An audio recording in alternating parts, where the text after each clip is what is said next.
પૃથ્વી પર વેવડાવી એને જ્યારે આપણે ગંગા કહીએ અને એને દિવ્ય બ્રહ્મદ્રવ કહેવામાં આવે છે, કારણ કે એનું પાણી ક્યારેય ખરાબ થતું નથી. લોકો બધા બહુ બધી વસ્તુઓ કે એ તો પેલા હિમાલયની વનસ્પતિઓ અને જડીબુટ્ટીઓના સંપર્કમાં આવે છે અને ત્યાંની જે પેલી પૃથ્વીના સંપર્કમાં આવે છે એના કારણે આવું જળ રહે છે કે એમાં કોઈ બગાડ નથી. પરંતુ સનાતનવાદીઓની દ્રષ્ટિએ તો આ દિવ્ય જળ છે, કારણ કે ભગવાનના ચરણ કમળમાંથી આવે છે. આ રીતે ભારત પર જ્યારે વિજય પ્રાપ્ત કરવા માટે પેલા સિકંદર આવતા હતા ત્યારે એમના ગુરુ સોક્રેટિસ એમણે પૂછ્યું ગુરુજીને કે હું હવે ભારત પર ચડાઈ કરું છું, વિજય પ્રાપ્ત કરું તો તમારા માટે શું લાવ? તો એમણે કહ્યું કે બને તો ત્યાંના ગુરુઓ પાસેથી કંઈક શીખજો અને 2 વસ્તુ લાવો, અને શીખીને પછી મને કહે છે અને 2 વસ્તુ લાવો. એક તો એક ભગવદ્ ગીતાનો પુસ્તક અને થોડું ગંગા, મને તો એટલું લેતા આવો છો. આવું એ ગંગાને દેવીના રૂપમાં, માતાના રૂપની અંદર સનાતન ધર્માવલંબીઓ ભગવદ્ ગીતા, કિંચિત ગીતા, ગંગા જલલવ કણિકા પીતા. ભગવદ્ ગીતા કિંચિત ગીતા, કિંચિત અધીતા. ભગવદ્ ગીતાનું થોડું ઘણું અધ્યયન કર્યું હોય. ગંગા જલલવ કણિકા પીતા, ગંગાના જળનો ઘૂંટડો નહીં, લવ જલ લવ કણિકા મૂક્યો હોય. એને અકારી ભારી સમસ્યા તે યમાકી સ્વરૂપે છે. એની જોડે યમરાજા પણ ક્યારેય ચર્ચા કરવા જતા નથી, અર્થાત મૃત્યુ પણ એની સાથે ક્યારેય ચર્ચા. મંદાકિનીનો એક અર્થ મેં જે તમે કહ્યું પિયત ગંગા, આકાશ ગંગા. આજકાલના વૈજ્ઞાનિકો કહે છે કે આકાશ ગંગાને મિલ્કી વે કહેવામાં. એવું છે કે આકાશ ગંગા આકાશના જે દૂર દૂર તારાઓ જે રહેલા છે, જે મૂર્ત રૂપે દેખાતા નથી, એ તારાઓના પ્રકાશના એકબીજા સાથેના જોડાણને કારણે એક સફેદ પ્રકાશ ઉત્પન્ન થાય, જેને મિલ્કી વે, એ જ આકાશ એ જ બાદમાં પ્રત્યક્ષ જળ રૂપે પ્રગટે. જલધારા પ્રિય શિવ, શ્રીજીને જળધારા વિશેષ એમાં ગંગાજળની ધારા હોય તો પૂછવું જ છું. ભગવાન શંકરાચાર્ય ગંગાની સ્તુતિ કરતા કહે છે, ગંગે ત્રૈલોક્ય સારે સકલ સુરવધુ ધૌત વિસ્તીર્ણ કોઈ પૂર્ણ બ્રહ્મ સ્વરૂપે હરિચરણ રજોહારિણી સ્વર્ગ માર્ગે પ્રાયશ્ચિત્તમ યદિ સ્યાત્ તવ જલ કણિકા બ્રહ્મ હત્યાદિ પાપે તત્વાં શ્રોતું સમર્થા તે જગત અઘારે દેવી ગંગે પ્રસિદ્ધ. કહે છે કે આ ગંગા તો 3 લોકના સારભૂત છે. સંપૂર્ણ જગતનો સાર છે કર્મ. જગતનો સાર કર્મ, બરાબર? તમારા મારા આ શરીર અવાજ છે કર્મ. ભલે વૈજ્ઞાનિકો જેનેટિક્સ ફલાણું પછી આવા જીન કેમ છે? કર્મ. એ શું કરે? આગળનો ઉત્તર એની પાસે છે, આપણી પાસે છે.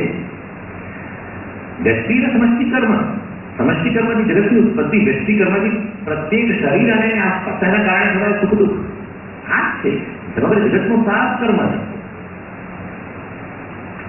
અને આપણે જે જીવન જીવીએ છીએ એના અંતમાં પણ આપણે સાથે લઈને જઈએ છીએ કર્મ. લોકો કંઈક ખુલ્લી મૂકીએ જઈએ છીએ, આવ્યા હતા બંધ મૂકીને જઈએ ખુલ્લી, કશું ખુલ્લી મૂકીએ નથી જતા. ઘણું લઈ જઈએ, મોટો ભારો લઈ. ધનાની ભૂમો અશ્વશ્ચ ગોષ્ઠે ધર્માનુભો ગચ્છતિ જીવ એક.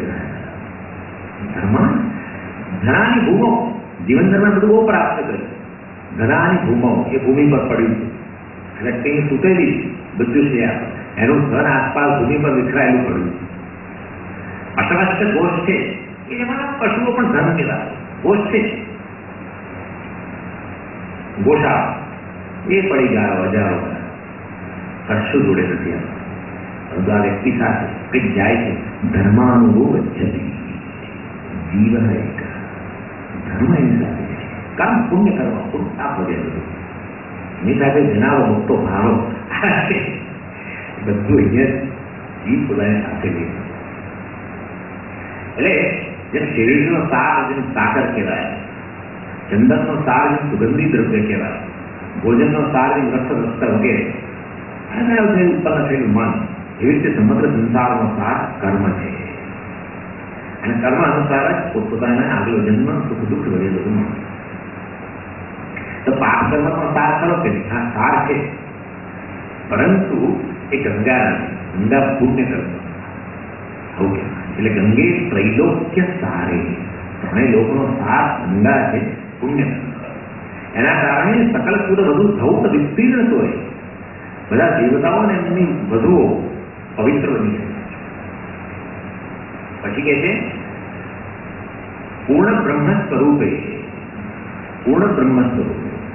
જેમ જતા આલંબન લઈને બ્રહ્મનું દર્શન કરતા હોય, જેમ ઘણા લોકો ઓમકારનું આલંબન લેતા હોય, ઓમકારનો નિરંતર જપ કરે અને ધ્યાન કરવાથી ધીરે ધીરે એનું ચિત્ત સમાહિત થઈ જતું હોય છે અને બ્રહ્મના દર્શન થાય, બ્રહ્મનું જ્ઞાન પ્રાપ્ત થાય.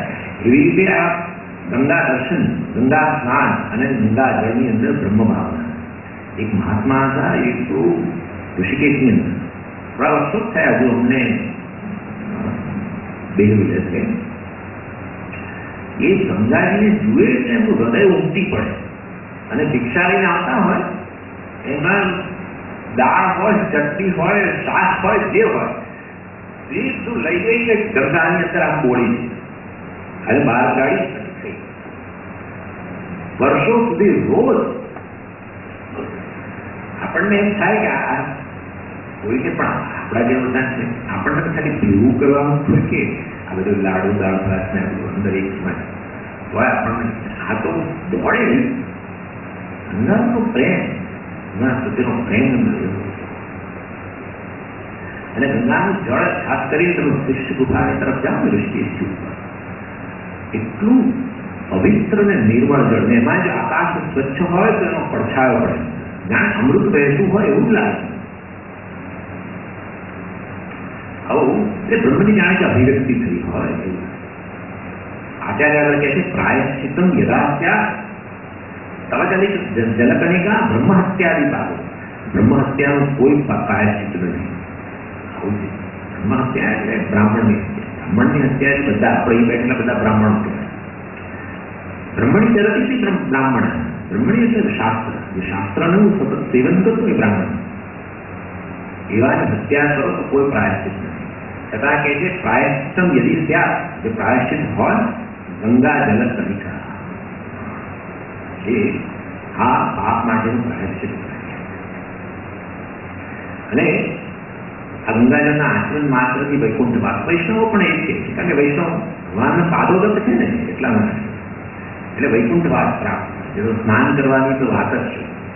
એ માતા આપની ગોદમાં શરીરધારીઓના શરીર ડૂબકી મારે તો એની સામે ઇન્દ્રાસન પણ તુચ્છ બની જાય છે. આવું વૈષ્ણવ. શૈવો પણ શું કહે? ગંગા ગંગેથી યોગ બ્રુયાત યોજનાના શતૈરપી મુચ્યતે સર્વ પાપે રુદ્રલોકમ ચ ગતાય. એટલે આવો ગંગાનો આટલો મહિમા છે, મંદાકિનીનો આવો મહિમા છે. તમે શું કરી શકો? અમે તો સ્નાને નથી કરી શકતા ને, તો દૂરથી જે દિશામાં ગંગા હોય ઉત્તર દિશામાં, એ દિશામાં અહીંયા વડોદરામાં રહી અને એ દિશામાં નમસ્કાર અને બસ એ દર્શન માત્ર આપણે તુષ્ટ થઈ ગઈએ. આમ તો પેલું તો છે જ છે, નદીઓમાં આવાહન કરતા હોય ને બકેટની અંદર, કાળજની, એટલે એનાથી પછી સ્નાન, એવી ભાવના કરીને ગંગાયા દર્શનમ પુણ્યમ હર્ષનમ પાપનાશનમ સ્વર્ગપ્રદમ હિ આત્મન મોક્ષદમ ચ અવગાહન. મોક્ષ અવગાહન 3 વાર.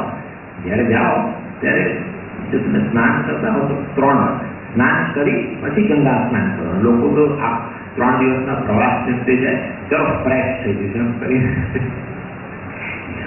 એટલે સ્નાન કરી આશ્રમના રૂમની અંદર સ્નાન કરી પછી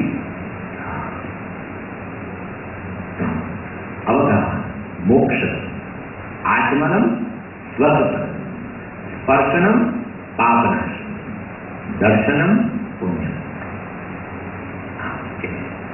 એ આવો મંદાકિનીના પવિત્ર સ્પર્શથી સગરાજાના પુત્રનો ઉદ્ધાર થઈ ગયો. પાતાળમાં જ્યારે પહોંચ્યા ત્યારે એમનો ઉદ્ધાર થઈ ગયો. પછી કહે છે ચંદન ચર્ચિતા. અને એક આધ્યાત્મિક અર્થ છે મંદાકિનીનું ઉપસ્થ ચંદન ચર્ચિતા. આગળ તો તમે ભસ્માંગ લગાડતો ભગવાન આખો શરીરે સીતાની ભસ્મનો પાવડર લગાવી બેઠા છે. એ વળી આ ચંદન એમની સાથે ચંદન ના જાય. ચંદન પવિત્ર વસ્તુ છે, પેલું અશુદ્ધ વસ્તુ છે. બે કેવી રીતે જાય? બેમાંથી એક લગાડે, બેથી લગાડવાથી વાત ના. એટલે જ મેં કહ્યું કે ભગવાન મોટે ભાગે એમના દીદા પેલા છે ભસ્માંગ લગાડે, પરંતુ પછી પેલા મેના એમના ભાવિ સાસુને જ્યારે શરમ આવી ત્યારે કહ્યું કે એ ભાવિ જમાઈ રાખ કંઈક જરાક ઠીક થઈને આવજો.